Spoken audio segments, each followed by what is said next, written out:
جو گھر کا پرابلم ہے اس کو سمجھنے کی کوشش کریں. گھر میں درد ہے, اچھا وہ ضروری نہیں ہے کہ درد آپ بچے کو دے رہے ہیں. اگر میاں بیوی ایک دوسرے سے لڑ رہے ہیں اور چھپ چھپ کے لڑ رہے ہیں, کمرہ بند کر کر کے لڑ رہے ہیں, تو بچے کو پتہ ہوتا ہے کہ میرے ماں باپ لڑ رہے ہیں اور بچے کو درد ہوتا ہے. اب یہ نہیں کہ آپ بچے کو کھانا نہیں دیتے یا بچے کو مارتے ہیں یا بچے کو پیٹتے ہیں. بچہ سوچتا ہے کہ میرے ماں باپ لڑتے ہیں, انہوں نے الگ ہو جانا ہے. کیونکہ بچہ آگے سوچتا ہے, بچہ بہت آگے سوچتا ہے, فاسٹ فارورڈ کر کے سوچتا ہے, کہتا ہے لڑ پے نہیں, انہوں نے ہوں علیحدہ ہو جانا ہے. اور پھر ان کو سب پتہ ہوتا ہے کہ جب یہ علیحدہ ہوں گے تو ہمارا نام ہوگا بروکن فیملی, اور پھر ہمارا فیوچر کوئی نہیں ہوگا, پھر لوگ ہمیں بروکن فیملی کے پس منظر سے دیکھیں گے. تو گھر میں درد ہے, اور جب کوئی آتا ہے پیشنٹ تو ہماری ہمت نہیں ہوتی کہ کہیں کہ یہ پوری فیملی کا علاج شروع کرنے والے ہیں ہم, کیونکہ وہ پتہ نہیں بھاگ جائیں گے, ہمیں ڈر ہوتا ہے کہ ایسے ان کے پاس جان گے سارے. تو ہم کہتے ہیں ہاں ہاں اس بچے کا کریں گے, اور پھر ہم اگلے دن سے شروع ہوتے ہیں کہ ایدی خاطر آ جاؤ, ایدی خاطر آ جاؤ. اور پھر ہم مہینے بعد کہتے ہیں کہ نہیں اپنی خاطر بھی آ جاؤ. پھر ہم 2 مہینے بعد کہتے ہیں کہ اپنی خاطر ہی آ جاؤ. اور پھر اس طرح آہستہ آہستہ, اور پھر ہمیں اکا دکا لوگ نظر آتے ہیں جو اس بات کو سمجھ جاتے ہیں, وہ اپنے اس درد کو سمجھ جاتے ہیں جو گھر کی فضا میں اندیکھا درد ہے, اس کو وہ سمجھ جاتے ہیں. یہ والا گروپ اگر نشہ نہ کر رہا ہو تو پھر وہ نہیں آ سکتا. نیچرلی جب وہ نشہ کر رہا ہے تو اس کو ہمیں کچھ نہ کچھ سیفٹی میئرز لینی ہوتی ہیں. تو میں صرف سمجھا رہا ہوں کہ جو فیملی سسٹم اپروچ ہے اس کو سمجھیں. میں آپ کو بتاؤں کہ دنیا میں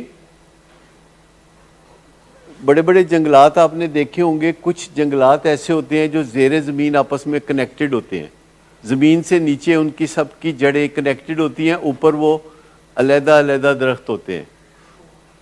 اور کچھ ایسے جنگلات ہوتے ہیں جس میں نیچے وہ علیحدہ علیحدہ ہوتے ہیں اور اوپر وہ آپس میں ملے ہوتے ہیں.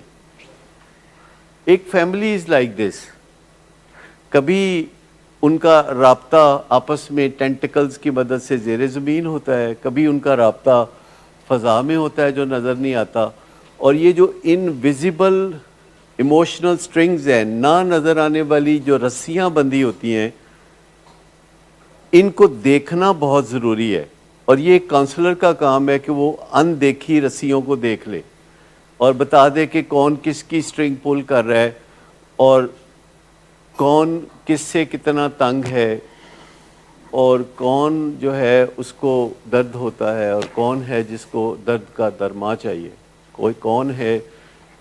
یہ جو فیملی سسٹم اپروچ ہے, جس میں اکثر کبھی آپ نے دیکھا ہوگا ہم آپ کو بتاتے ہیں کہ کون کہاں کھڑا ہے سمبولیکلی.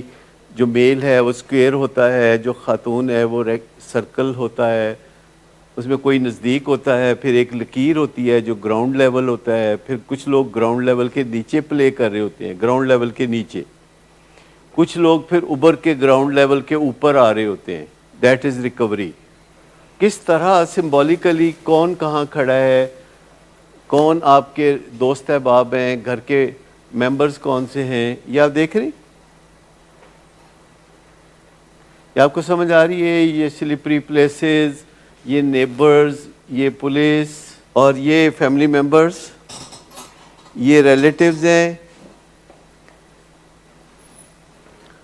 یہ ڈرگ ڈیلرز ہیں, ٹھیک ہے, یہ سلپری فرینڈز ہیں, سلپری پلیسز ہیں. یہ ہم آپ ہی بیٹھ کے حساب لگاتے رہتے ہیں کہ یہ کون ہے کس کا ہے, تو بس ہٹا دیں. تو آئیڈینٹیفائڈ پیشنٹ, آئیڈینٹیفائڈ جو شناخت, یعنی جیسے کہ آپ, اور پھر آپ کے ساتھ رشتہ, کس کا کیا رشتہ ہے, اس پہ کیا بیت رہی ہے. تو آپ اندازہ کریں کہ کسی فیملی کا جو ذائچہ ہمارے پاس ہوتا ہے, جتنی بھی معلومات ہمیں ہوتی ہیں, وی کیپ اسٹڈنگ دیم, تو ہمیں اس سے کبھی کبھی آپ کو لگتا نہیں, جب بھی آپ ملتے ہیں ہمیں آپ کی ساری ہسٹری یاد ہوتی ہے. کبھی آپ کو لگتا ہے کہ ایک دفعہ جو بات آپ بتا دیتے ہیں تو وہ ہمیں یاد ہوتی ہے؟ وہ ہمیں کیوں یاد ہوتی ہے؟ کیونکہ وہ ہمارا کام کاج اسی نوعیت کا ہے کہ اس میں وہ پرت کے اوپر پرت آ رہی ہوتی ہے اور وہ ہمیں یاد ہوتی ہے. یہ اندر گروتھ ہے، یہ اندر روشنی ہے جو اللہ کی دین ہے. یہ وہ جو روشنی ہے، چند باتیں ہیں جو ہمیں پہلے ڈر لگتا ہے، پھر ہم کہتے ہیں کر ہی لیں.